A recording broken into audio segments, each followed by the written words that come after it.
Seva, welcome. Thank you very much, Heto.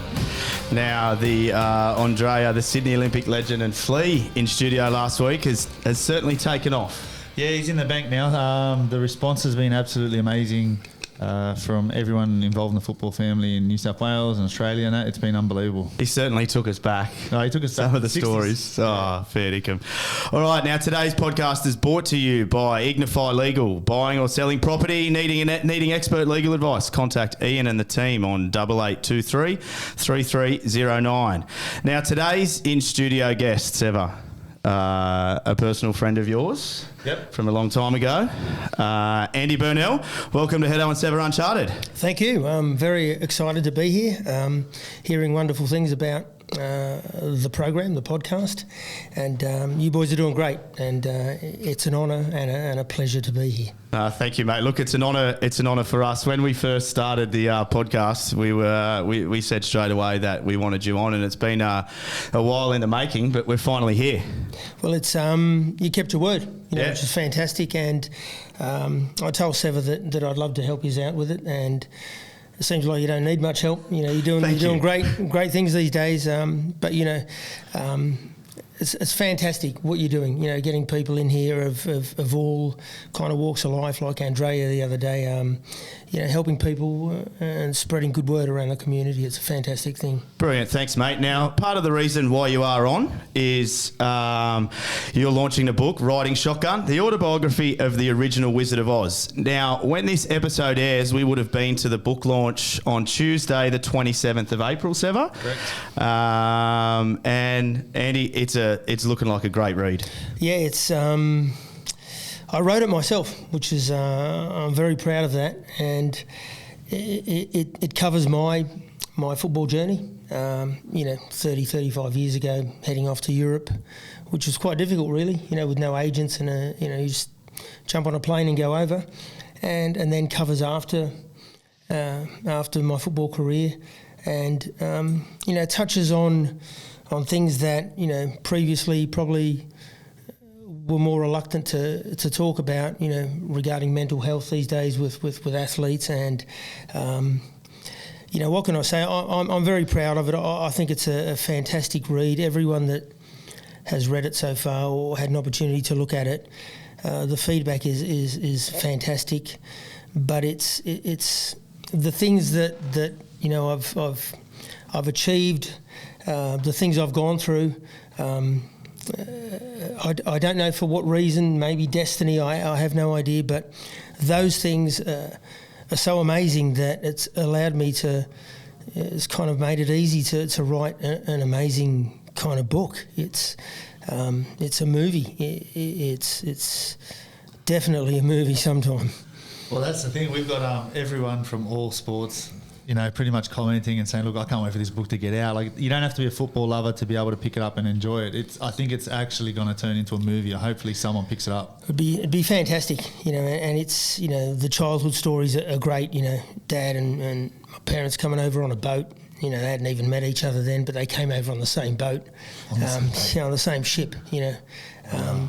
And they met in Queanbeyan, Oh, wow. Home of the Canberra Raiders initially, and that's where they met. And I grew up in Canberra, wanting to play rugby league for Australia, either cricket or rugby league for Australia. That was my goal. It was also part of the, way to get in with, to be an Aussie. I'll play rugby league. Yeah. But even if you're good at that, you went in and you were just an honorary kind of Aussie for a while until after the game finished. Then you were back. Yeah. Well, let's leave it there. We're going to do over 2 parts. So part A is going to be Andy's football career growing up in Canberra. So before we get to the post-football career, give us the Andy Bernal story from day one.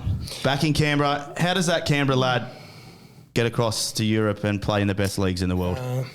It was playing junior football in Canberra, but we played everything. Several. So as kids years ago, for the school, you played AFL, you played rugby league, you played soccer, football, whatever you want to call it. A multitude of sports, and in the summer, little athletics, cricket, ride your bikes around. It was for development.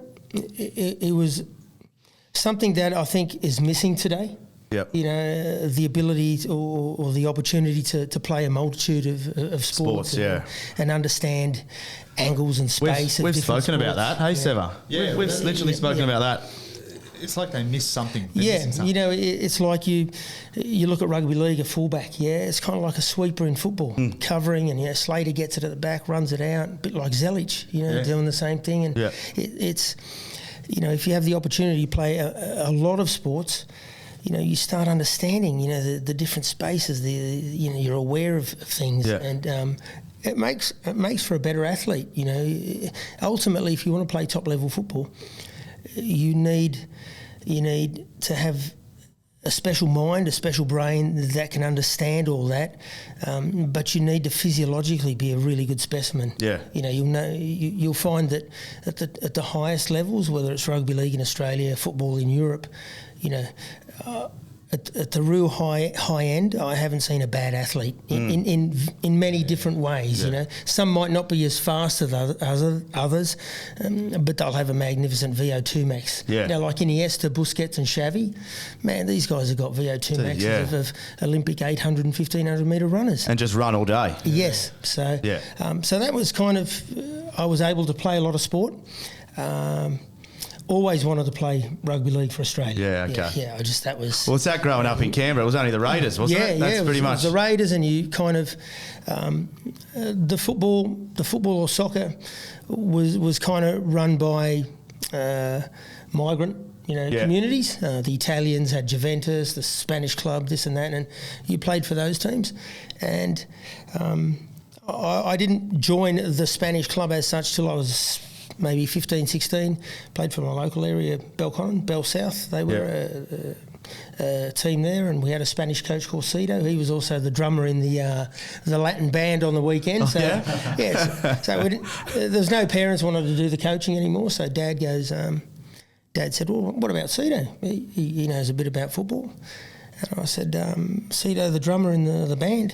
Yeah, him. So he became our coach, and you know what? We never lost a game.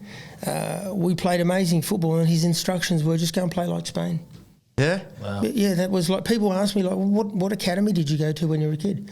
None. Played rugby league, and Cedo would say, go and play like Spain. Just played football. That was it. That was it. Simple. Yeah, and you kind of, you then work out yourself the things that you have to do. Not be told all the time. Now it's like bounce, bounce, bounce.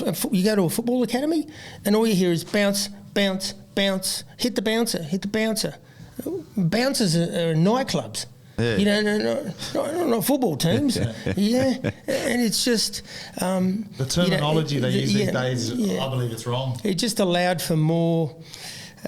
you could express yourself more. Yeah. You could use your imagination. You had to use your imagination. And that's when football was tough too, right? Yes. So you had to be tough to be playing. Yep. It was, you can't touch anyone these days. No, you wouldn't have lasted too long these days, would you? No, people like myself, Muscat, Roy Keane, would be suspended. Yeah, you wouldn't be spending much time on a football pitch. No, it'd be terrible. So, but it was a tough time as well, the racism was more abundant then, and especially Canberra. Canberra was white Canberra. Yeah, okay. Was that at school too? Did you find that hard through school and all that, or? Yeah. I don't know if it was our family in particular, because we wouldn't stay quiet and we fought back. Okay. So it seemed like trouble was following us everywhere. Right. I wasn't going to cop it, and the old man certainly wasn't going to cop it. Yeah. So he was coming back with interest. So we seemed to always be in trouble. Yeah. But it was, I don't know, it's changed now. It's kind of pretty cool to be European now, and we're integrated into the fabric of society, and but it wasn't too pleasant, when I was growing up. Yeah. But you just got on with it, okay. You got on with it. No one marched for us or anything like that. You got on with it, and I think it made you a stronger person, and today we are where we're at. But back to the football. Yeah. It was interwoven with athletics carnivals and the whole sort of stuff. So I always prided myself on being a good athlete, and I had to do it even more so because the book would tell you so. But I was told that I would probably never play. I was about to ask that. Is that you did get told that? Yeah. So I was born with a condition on my left knee. So by 16, 17, 18, I'd already had operations where holes were drilled into the bones. And we're talking about years ago, 30 years ago, where, there's no medical science as there is now. Yeah. In the book, it'll tell you, I woke up, early one morning and I made a brace on us like Forrest Gump.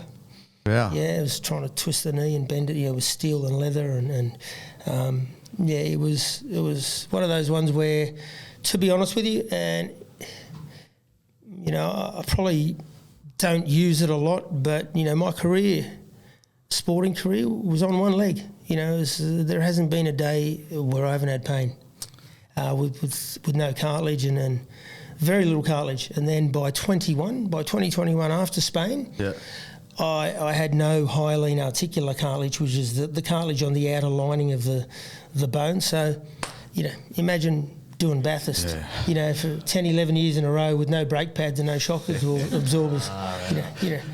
Do you think that made you butt? Do you think that drove you even harder? It did. Found that different edge to something then? Yeah, it certainly made me a tough person to play against. I didn't go out to be an enforcer or to be a real nasty guy. But I suppose I was an angry kid. At the AIS, they got, I think his name was Jeff Bond, who was the psychologist for Pat Cash. Yeah. Helped Pat Cash during his Wimbledon career. And because we all met at the AIS, Pat was there as well. And they sent me to see the man that fixed Pat Cash and then helped him win a Wimbledon, and he couldn't fix me. And I just, I think it was, he used to say, because I was getting a lot of red cards and yellow cards at the AOS, and I was the captain, and it was it wasn't a good example for the others. And Jeff said, I think you seem to have a lot of anger and rage in you. And I said, well, I think I do. And he says, well, it's like you want to hurt people every tackle. You just don't want to tackle someone. You want to leave the elbow in and really hurt them. Yeah. Yeah. That's why I loved watching Mark Guy and all these people. I was just that was the ultimate hurt. Yeah. And, and I suppose it was, I remember answering him one day saying, everyone seems to be pain-free, and I'm always like, every single day of my life is pain, training. The whole routine was play, ice, train, ice, just a complete nightmare. And this overriding, strength and desire to want to play football at the highest level in Europe, is it's a madness that you go through because, you're killing yourself every day with pain. It's like, when does it end? Yeah. It doesn't end. Just got to keep going. And it keeps going and it keeps going. And so Jeff couldn't fix me. And then from there, I was at the AIS. So came through junior football, went to the AIS, and we ended up playing in a tournament in Germany and against Real Sociedad, Bayern Munich, Real Madrid. Yep. And that's where I was identified by Vicente Del Bosque, who went on to become Spanish national team manager and Real Madrid manager. Yep. Played 500-600 games for Real Madrid, and he said, "Kiddo, you can come over and train with us and see if you like the setup and everything." And that was Real Madrid. So by 19. So this was with the AIS at the time. You were at the AIS at the time. Yep. So by 19, I'd been identified by arguably one of the greatest coaches to ever kind of coach and play the game, who was at the club of the century. And so, I was at that level. And you're talking 80s? Yeah, I'm talking 80, 83, 84. That's pretty big back then, massive. right? For It someone. doesn't Yeah. happen these days. No, It'll no. probably never happen. I don't think I was of that ilk. Unfortunately, I had a knee that I knew then would only allow me to play for the teams and the levels that I played for and played at. Right. Yeah, but if I had a good left knee, two good knees. yeah, I really believe I had the brain capacity and the physiological capacity to mix it with it. to play for them. So that's a torture in itself. That must. I would never have known that. Yeah. Watching you as a kid, I would never have known that Yeah. you were carrying such an injury. That was a bit. And it's not like you make it up to sell a book, and it's like there's 7-8 operations. Yeah, that's right. That evidence there. There's 4 adductor tears right off the bone that are collateral damage from favouring a leg and this and that, and so it's a career of 10, 11, 12 surgeries, but it's a desire and a determination to Succeed. We talk about it we had Thwaitie on, right, and we were talking about it. Athletes are just wired differently, I feel, right? There's something different in them that just knows they're going to succeed, whether it's an injury, all the comebacks from injuries and stuff like that, right? So obviously that's the brain capacity, The wired differently is funny because towards the end of writing the book, I was reading up on, I was reading up, but I also saw the documentary, the Netflix thing on Michael Jordan, The Last Dance, and Phil Jackson came up, the coach of the Bulls, and talk about being wired differently. He'd gone off and done, I think he'd done something. It was a type of drug or something, and he was roaring like a lion and stuff like that. And these guys go off and do maniacal things, and are still able to come back and to do amazing things. And it's I think us athletes, we are wired differently. I reckon. Because I just to do what I did, I think I wouldn't do it again. I just it took too much out of you. Yeah. So take us back then to the AIS. So you come back from that German tour, Yep. back to Australia. Come back from that tour. Yeah. And, I've got Real Madrid that would like me to go over. Yep. But I've got a friend of my father's at the Spanish Embassy, who's a supporter of Sporting Gijon, who at the time were top 5 in Spain. Yeah. Like an Inter Milan and AC Milan. They're a big club as well. Yeah. And they got in touch with Dad through the Spanish Embassy and said, look, he doesn't even have to come and try. Just come over and sign. Wow. So that was kind of... So with that, I ended up becoming the first Australian ever to sign for a La Liga club and then play in Spain. Yeah. Which was it's a pretty big achievement. It's like you go through your life and you see other Socceroos stories and you see other sporting stories, and sometimes you think yours is okay, and for a long time I thought mine was pretty mediocre. But as you get older, you kind of think, wow, that's now that I've written the book and family and friends kind of look at it, it's like, who was the first Aussie to play at Wimbledon, or who was the first Aussie to play in the NBA, or things like that. It's a pioneering story. Yeah, it is. Someone has to be that pioneer. Someone has to be the one that kind of leads the way, that goes through a bit of shit to allow the others to then prosper. And I don't begrudge, today's Socceroos and today's athletes making big money. It's fantastic. There's no, from my point of view, I've never been a jealous guy, nothing like that. I think it's brilliant. I just, part of my book as well is kind of to let all of them know that that there were people that came before you that sometimes you could afford a little bit of respect to. So did you go over there on your own? Leave Australia on your own? Yeah. Yeah, just a bag packed and... Yeah, a funny story. What happened was in between that, I captained the Australian youth team to qualification for the Russian World Youth Cup. Yeah.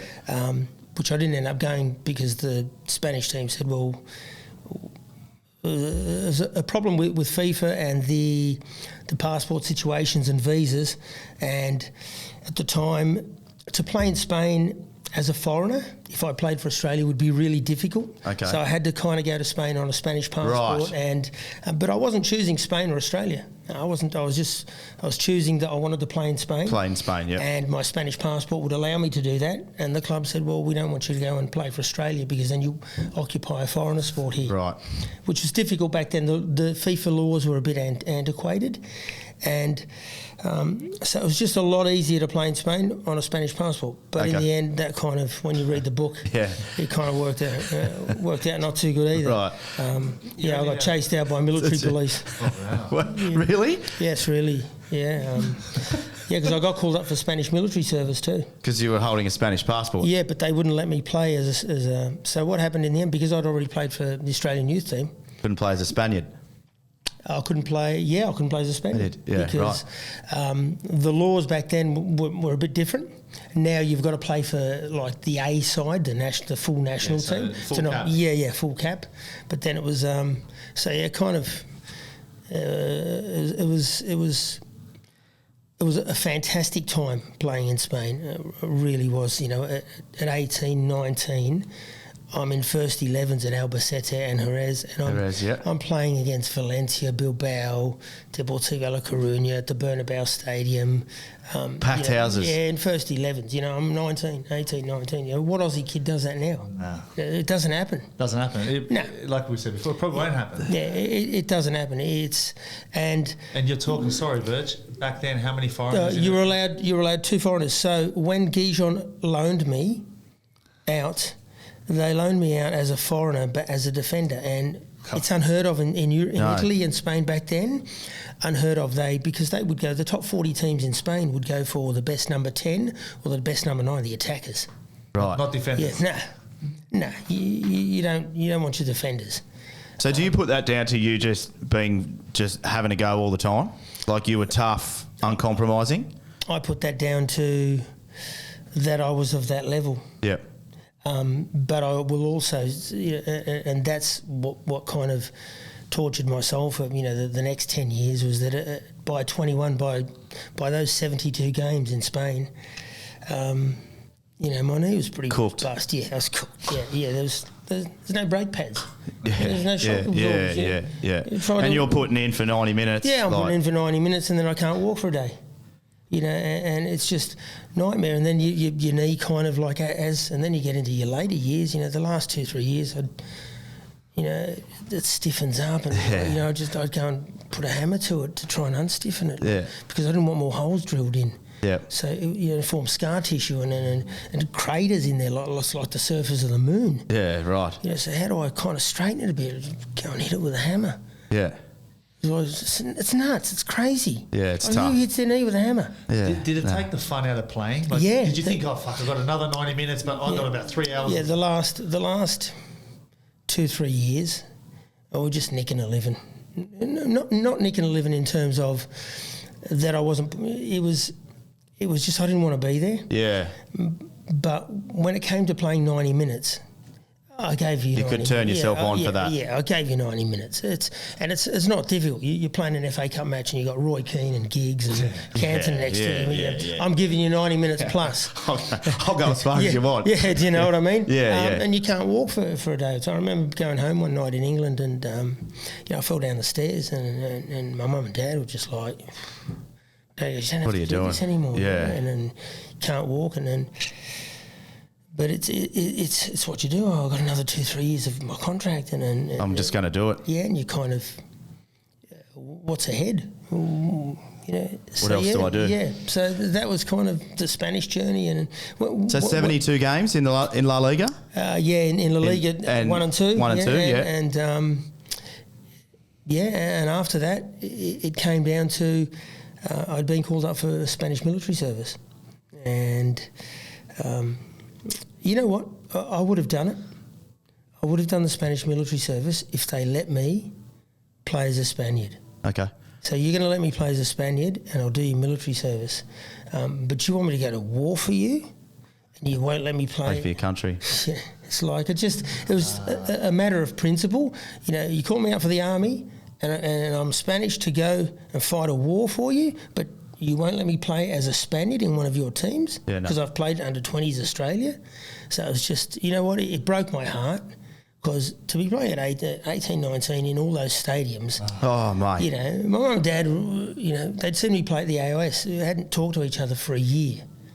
You know, like cards. There was no telephones, no mobiles. So these kids now get homesick. Yeah, and they've got FaceTime. FaceTime. So you're talking, you know, the first day at Gijon, wasn't a nice day, you know. You're not made welcome, but you can't call your mum, you can't text, you can't nothing. You just go home to yourself. Yeah, it's just... Think about it.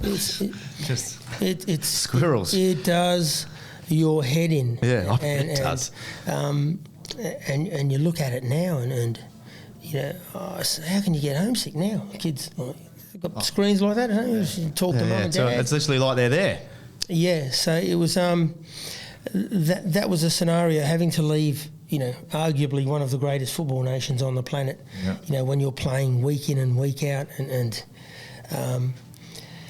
so you fled into. Where'd you flee then? I mean, you obviously got chased out into England. Yeah, the Spanish military police missed me by about. I'd worked it out with Dad. Dad had been in the army, and we went down to the barracks down Sevilla way, I think it was, and then he was telling the general that, you know, this is the situation. He's prepared to do this and that. And the general goes, I don't know what the footballers are saying, but what I'm telling you is he needs to be here on this date, or else he's going to a military prison for 2 years. Wow. So so I escaped, and that's why kind of chapter 4, I think, or 3 or 4 is called "Escape to Victory." Yeah, something like that. Yeah. That's a good. Who'd play that in the movie? Yeah. So it's they turned up at my grandmother's maybe a week after I'd already got into London, and So it was that close. Yeah, it was. And it was customs was a bit dodgy. And you know, you're leaving. You've got a Spanish passport, and you're heading to England, and you know, I don't think technology was as advanced as it is today. You'd probably be caught now, right? Yeah. You know, on computer systems now, gone. Back then it wasn't. It was kind of stamp, bang, yep. Same getting into England. Yeah. You know, what are you doing here? You know, what have you been doing the last 2 years? Oh, nothing, just travelling around. Travelling around Europe. You didn't need to be a footballer. Yes, you could get an under 20, if you're under 23 Commonwealth citizen, they'd stamp a visa in your passport. Yeah, okay. But it's not for anything, it's just for part-time work. So I go into London Heathrow, yep, bang, part-time work, going to work in kitchens.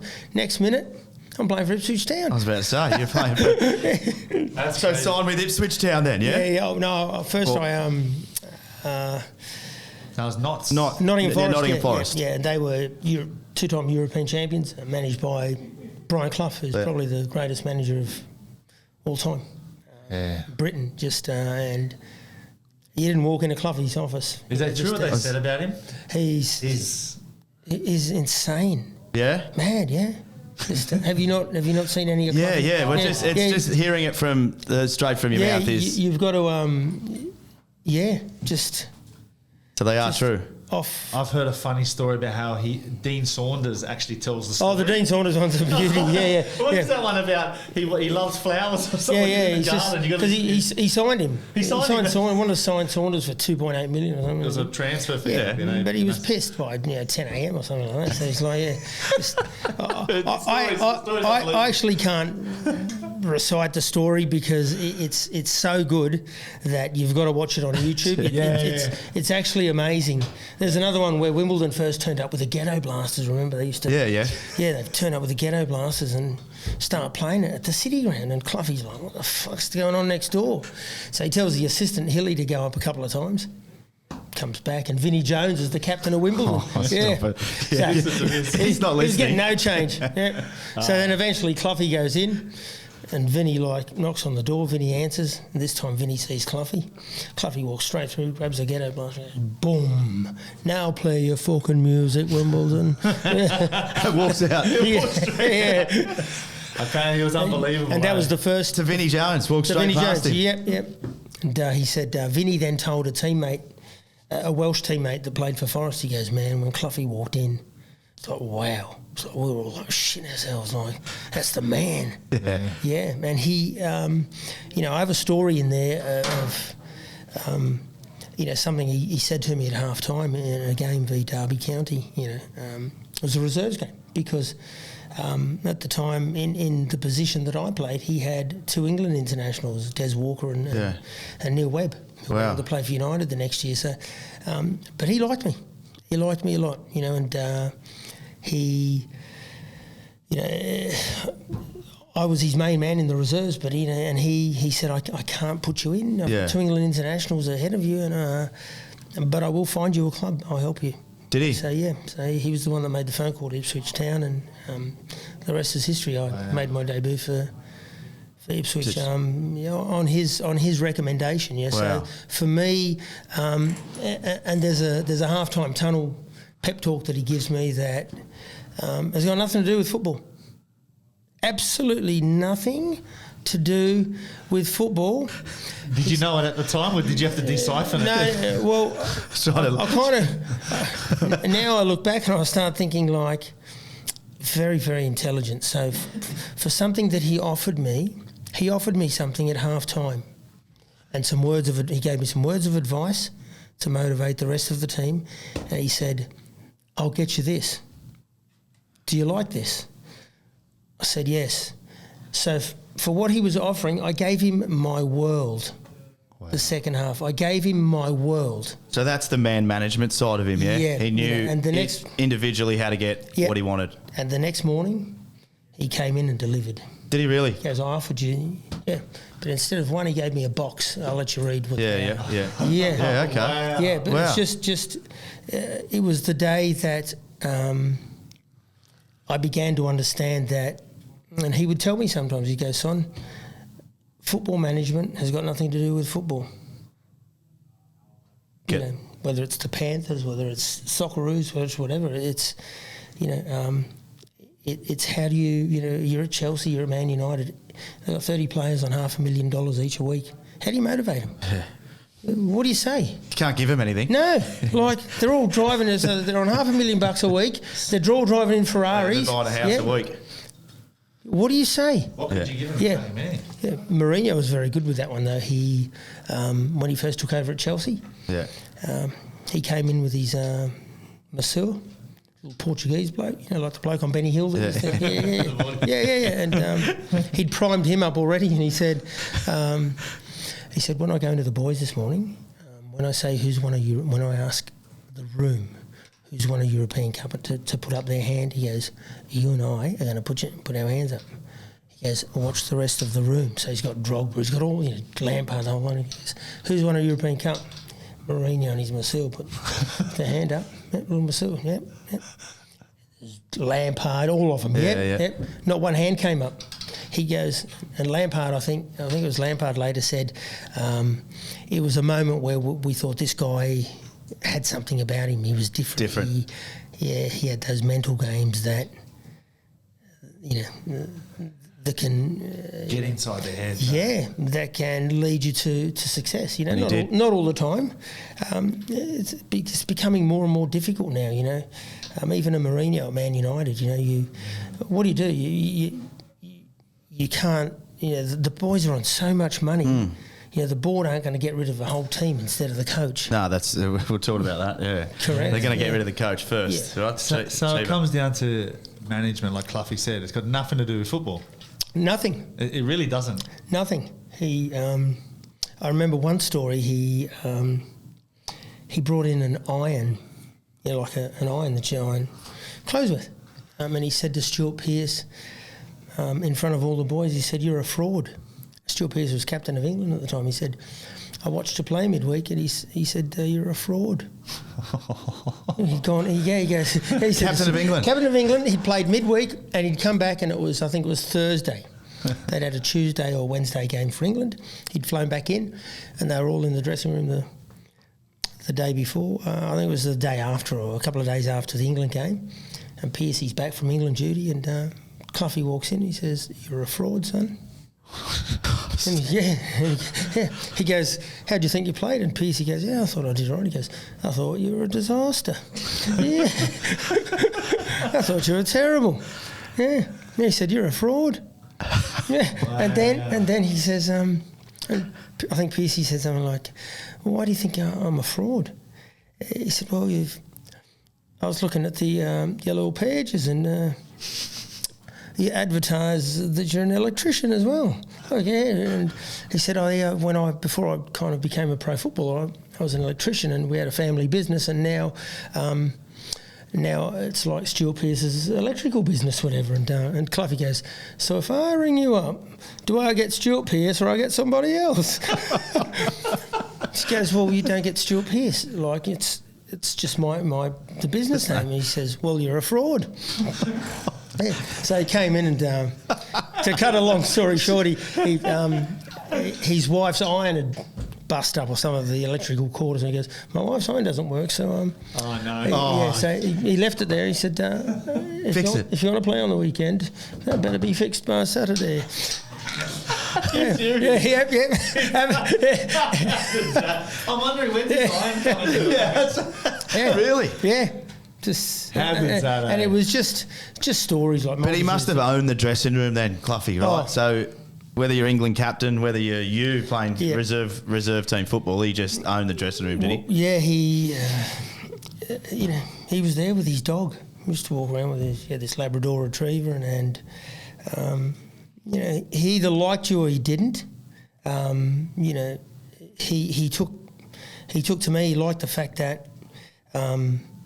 I'd played in Spain. I told him who I'd played for, and that my coach at Albacete was a Real Madrid legend and won European Cups and played for Spain. And he kind of like, "Well, if you're good enough for him, you're good enough for me, son." And he took a shining to me, and I think it was easy as an Aussie. One of the first things he took a shining to me when he said, "Do you like cricket?" Oh yeah. And he goes, "And it better be the right answer." Yeah. Yeah, and it was. There's a scene where I go over the River Trent, and Trent Bridge is on the left, and then, I'm thinking about playing cricket for Australia and stuff. Yeah. And then I go, well, this is what, when I was riding into training this morning, this is what I was thinking about, Gaffer.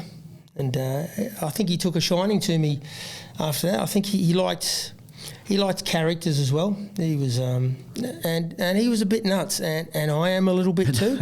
And I just think like attracts like sometimes. Yeah. But I didn't, But when I played, he look. The one thing I had, I wasn't the greatest Socceroo. I wasn't the worst Socceroo, but I gave you my life. I gave you my world. And if someone said, "You got to mark Maradona or you got to mark him," you do it. Even if they got the better of me. They'd remember Andy for life. So let's take, before we go to Sydney Olympic and those Socceroos caps, Reading, captained Reading? Yes, well, I after Forest, I left Forest because Cluffy had recommended me to Ipswich. Yeah, it's Ipswich, yeah. So I went there, and I got in the first team eventually, and got offered a 3-year deal, went home, and then, as it happens, got deported. I went back to England, looking at a new 3-year deal that I'd been offered, and ended up being deported. At Heathrow Airport for having played the previous year at Ipswich on that invalid visa, or the visa that I wasn't supposed to be playing on. Right. Yeah, so, there's deportations in here, there's escaping from Spanish military, the whole lot. So certainly a movie. So, so in a way, it's kind of... I probably missed, 200-300 games in England because of visa problems. Because of, which is, it's disheartening at times, but it happened. And then you come back and that's when I came back to play for Sydney Olympic. Yeah. And, it was kind of like the end of my world. My knee was bust anyway. And I just thought, it was the league I never wanted to play in. Okay. I'd left Australia and I'd come back to the old NSL, and then I just thought, I'd lived Spanish football at 18, 19, playing in the biggest stadiums on the planet, full houses. And, you're back at, you're training at Little Bay, Long Bay Jail. Yeah. Prisoners are catching the balls to go over the, shooting drills. Yeah. It was one of those scenarios where it just led to me wanting to do other things. I got into acting, I got into this, I got into a multitude of things that when you read that, you'll think, wow. Yeah, right. This guy's like... I suppose I never fell out of love with football, but I fell out of love with the standard of professionalism that wasn't here. Okay. Or that I wanted to be here. And teams like Marconi and Olympic were pushing the boundaries of getting towards more professional, but it still was way, way behind what I'd experienced. And, again, the torture of knowing that, I should be playing, I'd come back because I'd not been able to get a new visa to play in England. And I'm watching guys that I was keeping out of the Ipswich Town team playing in an FA Cup. Yeah, that's... Playing against Man United on the weekend, and we've got Heidelberg away and then, Melita Eagles in front of 300. On a hot summer's day, it's 42 degrees. Yeah. Are you serious? Yeah. It must... Yeah. It's madness, isn't it? Oh. It's like and I'd sit at home. Seriously, I'd sit at home and I'd go, I think I'm going to trial with the Roosters. I'm going to go down to the Roosters and play fullback for them, or go and try and go down to Redfern Oval. Because I was actually a better rugby league player as a kid than soccer player. Footballer. Yeah. Okay. That's dead set. Yeah. That came a lot easier. And, if you've got the football intelligence and that, it was like I was doing around the corner kicks before, while Meninga and Cronin were still doing toe punts. Yeah. Yeah, we were doing around the corners, weren't we? Like Yeah. Chip and chase and thirst and dummy passes. Yeah. So that came easier, and I just thought, but then I thought, nah, go down there, first tackle on my knee, I'm out. Gone, The football I could put up with a bit. Yeah. But league, and in those days... Tough, mate. Oh, man. Like, now they're protected species and it's still tough. Yeah, that's right. But back then, wow. When Mark and these guys played, man, that was like... So you just didn't enjoy Sydney Olympic? Like, you obviously enjoyed it, right? The football side of it? We won a National Soccer League grand final. We played one against Marconi and lost the first one, and then won the second one. And you know what? Those days were wonderful and memorable occasions. Full houses at Parramatta Stadium. Moments, that you cherish forever. But the love of the game started leaving a little bit in terms of I didn't want to watch English football anymore, And it was at the time where SBS was starting to become prominent. They'd play all the Serie A games, the Italian games, and this and that, and everyone was going mad about wanting to watch, the Italian football on a Sunday morning, and then the Spanish football and the English football, and I just couldn't think of anything worse. Yeah, okay. Still want nothing to do with it. So it was just turn up, play. Pick up your wages, and then I became a ranger at Wallara Council. So amongst other things, I went off to acting school in Los Angeles, and the riots went off. Remember that? Yeah. So there was a million things that, while playing football, that I tried to do. I wanted to be on The Bold and the Beautiful. Yeah, really? Yeah, that's it. To be an actor. and I couldn't get a green card to the USA, so it's like that. My whole life's been a frustrated journey of bureaucratic red tape, at immigration counters. Right. So there you go. So take us into, who would be the toughest footballers you've played to get or had to mark then? I know it's probably a hard question because... Not really. There's 3 or 4 very special players, that I've been blessed to have shared the same pitch with, and to have marked people of the quality of Gabriel Batistuta for Argentina. There was a guy called Redondo for Argentina. These guys were like the best of the best. just really, really special players. Batistuta was Serie A, like it took you 90 minutes too, like you were playing the whole time. Redondo was a legend as well, and they were playing for Argentina at a time when Maradona was suspended at the time because of the drug use or whatever. So they were two fantastic players. But Roy Keane, there's another one. Just, man, what a machine. Tough as nails? Tough as nails, but a motivator of men, a leader of men. No one was left behind, but you had to go with him. Yeah. Do you know what I mean? Yeah, he made everyone better. Yeah. And there was no room for, there was no second best room. He led the way by showing the way. It was like that. But I played against that Manchester United team in an FA Cup. I think it was round 3 or 4 or something. And marking Andy Cole, very special English international, Ryan Giggs, Eric Cantona. For Chelsea, Gianfranco Zola. Vialli, Hullet. Wow. Marcel Desailly. Yeah. In fact,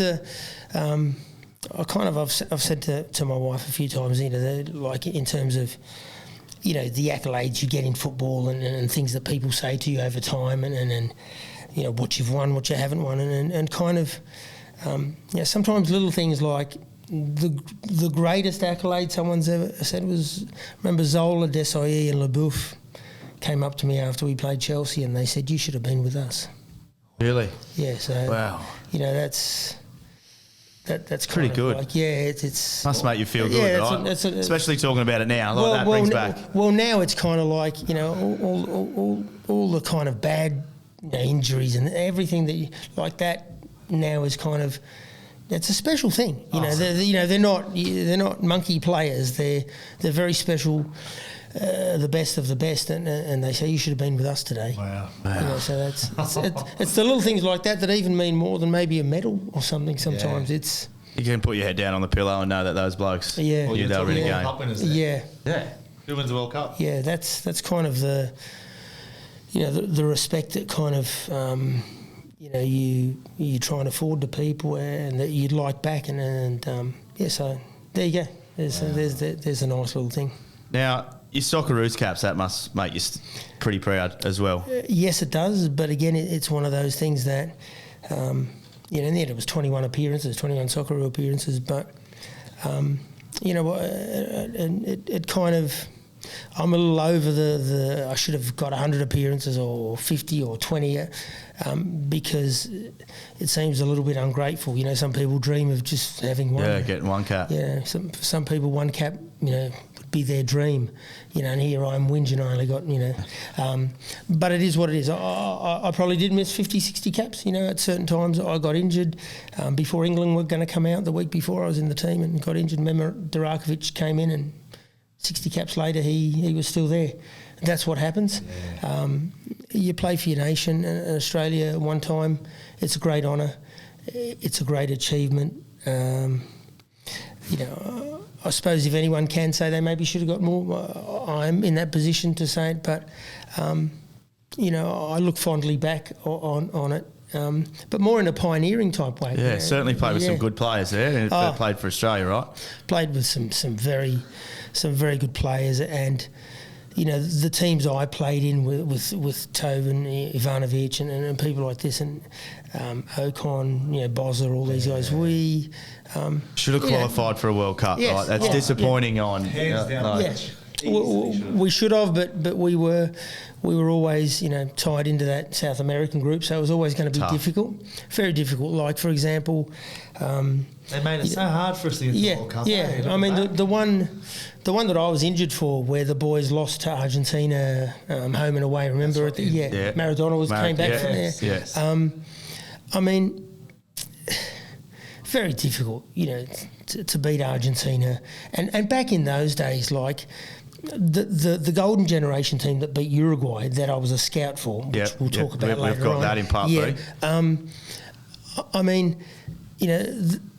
Frank Lowy was flying them in, Qantas, the special First planes class, in and out. If I tell you our trips, man.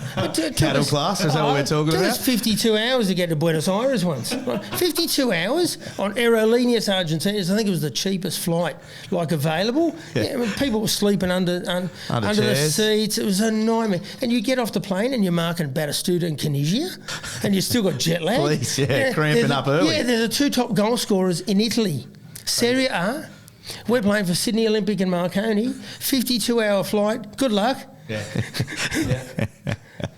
Amazing. It's a good story, but you know, the thing is, he's lived it. This is living through. Yeah, and it's a pioneering story. It's a great word, the pioneering story. It's a great word, pioneer, right? Because it's, you know, I kind of get that kind of reward and satisfaction now that, you know, you see the national teams, you know, doing well or qualifying like the 2006, and that does give you satisfaction. It kind of says, you know, we went through a little bit, you know, for them to be able to play in that France World Cup, to play in the Germany World Cup. You know, but you know, now our footballers is, you know, we're stumbling a little bit now. You know, we're going back the other way, I think.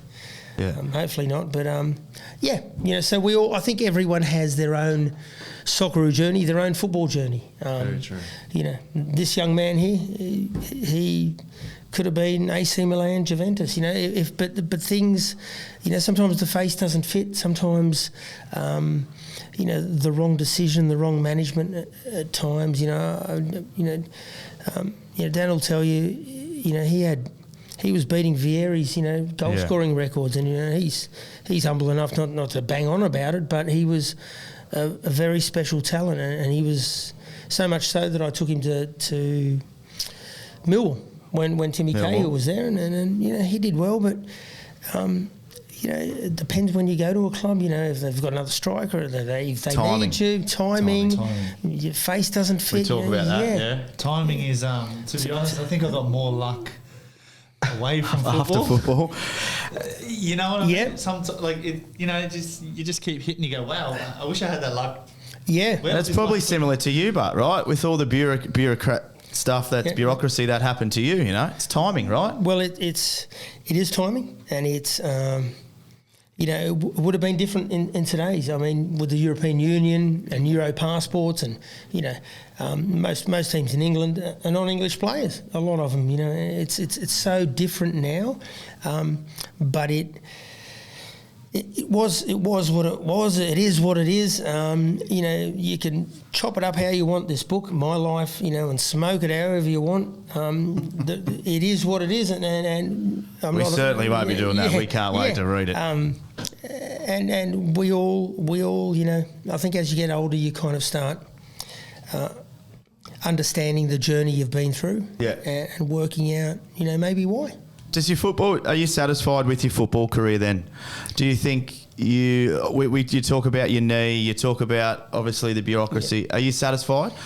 Sitting back now, it sounds like you've squeezed the most you could. Yeah. Spot on. What do you reckon? Spot on. Yeah, I with the restrictions, with the knee, with the you know, the medical part of it. Yeah. You know, the whole kind of pioneering bit 35 years ago, the bureaucracy of FIFA, of visas. You know what? When you're a kid in Canberra, you know, and you're 5, 6, 7, 8, 9, 10 years old, and you're getting up and you're watching FA Cups and you're watching Craig Johnson play at Wembley Stadium, and you then do that. You play at Wembley Stadium, you play against Manchester United. Yeah. So you know, you've got to be satisfied with that, right? You have to. You go, you know, Leeds United. You go to Leeds United, Ellen Road. You know, when I was a kid, you know, I used to watch it. I used to nick a shoot magazine from the news agency to get the poster and put it up on the wall. Leeds United. Yeah. Man, they were guns. 1960s. You know, and then I end up playing with the son of one of them at Reading. You know, Stuart Gray. His dad was Eddie Gray, a legend of Leeds United, and you play these famous, you know, at Arsenal. All the famous stadiums, you know. Yeah, the Bernal, those sort of places. That for me, you know, the day Beckham signed his contract, you know, at the Bernabeu, we were in this with the president. There's only a select few. There's 5, 6 people in there. Yeah. And don't forget, Bert, 20 caps for Australia. I'm not just thinking about that. I'm talking about going into camps. You know what I mean? Like Yeah. 20 camps, that's a Yeah. lot. Like Oh. it's a massive achievement. It is. It is. Yeah, it is. It's. I'm not. I'm not going to be negative about it. It's a beautiful thing, a beautiful achievement. It's a boy from Canberra, right? Yeah. That was obviously rugby league was the only thing in Canberra at the time, and look what you've done. Yeah, so it's. I look at it now, and yeah, it's a special achievement. And like I was going to say before, some people get one cap, some people get 50, some people get 100. Greater internationals than me have had more and less. Yeah. What I'm most proud of is the thing you can't take away from history, from facts, is firsts. Yeah. Things that are firsts. Spain. So, first Aussie to play in Spain.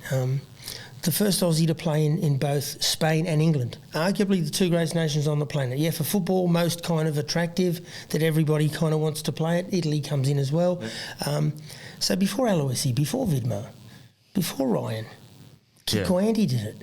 Yeah. The kid from Canberra. Yeah, the first Australian to captain an English club. Yeah. Joe Marston medal, he played for Preston North End. Yeah. First guy Aussie to play in England. These are big things. I was the first Aussie to captain a signing before Viduka, Kuhl, all these boys, Timmy. So for me, I kind of want to tell that a little bit in the book as well. Not on an egotistical level, but I think as a society we're losing track of our history. Yeah, definitely. Of as a kid, when I was a kid, history of rugby league. You can't talk to anyone now about. They wouldn't know about Parramatta Manly rivalry in rugby league years ago. Yeah. I could name you all the players. Yeah. Price, Sterling, the whole lot, couldn't you? Yeah, absolutely. And I don't know. I don't know if it's a society now that the kids kind of don't need it because they just go Siri this that whatever. And it's so you don't look at history. They don't study history. It's true. Mike Tyson, he said study the whole lot, didn't he? Yeah. That's it. What do you reckon before we cap it off? Yep. Got something to show you, Birch? We have something for you, Birch. Just see if I can bring this up. Look how good Seva is. Look at this. All right, are you ready? Oh, man. Wow. Hello, Birchie. How are you, brother? MG, mate. Boys tell me you're on their podcast tonight. Awesome. I want a copy of your book too when it comes out. I heard it's fucking awesome. Have a great time with the boys tonight and hopefully catch up soon for a couple of drinks. Maybe a few. Wow. Stay random, Andy. Bye-bye. Wow. All right. Wow. So that's where the podcast started, in his gym. And here we are talking to... I mean, he's a legend. Yeah. He's a legend of the Panthers, of rugby league in Australia. State of origin. Who can forget his little rumble with the king? That's kind of embedded in my mind for years. No, man. You've made my evening, and Mark's MG. This book is for you, my man. I'll have it signed for you with a special message inside, and you're certainly someone that, even though we're around the same age, you inspired me, you empowered me, and I suppose it's a little bit of liking. You're a warrior of the highest order, mate, so much respect. Thank you. Thanks to MG. Now that wraps up part A with Andy Bernal. Andy, thank you for giving your football career, and if you don't mind hanging around, we'll dig into that post-football career if you don't mind. Perfect. This podcast can't happen without our wonderful sponsors. So if you need any NBN or mobile needs, visit letsbemates.com.au. If you need any legal advice, call Ignify Legal. Buying or selling your property and needing expert legal advice, contact Ian and the team on 8823 3309 and MG Activ. Birch, as you can see, still keeping Seva in shape. Look at him. Looks like he can still play, can't he? Yeah. Go down and see MG and Logs at MG Activ. DS Tipping and Excavations. Still the best lay in Penrith, or are we going in Sydney? No, Australia. Yeah, if you need any turf laid or excavation needs, give Daniel Severino a call. And Jeff Lambert. If you need a podcast like ours done, look what Jeff can do for us. So visit jefflambert.com.au. Little Paper Boat Supply Company. If you need any beanies, anything like that, he did our logo. He can do anything you want. So visit Matty Clark at Little Paper Boat on all the socials. And we'll be back with Part B, Seva. Yep, thanks for that, guys. Thank you.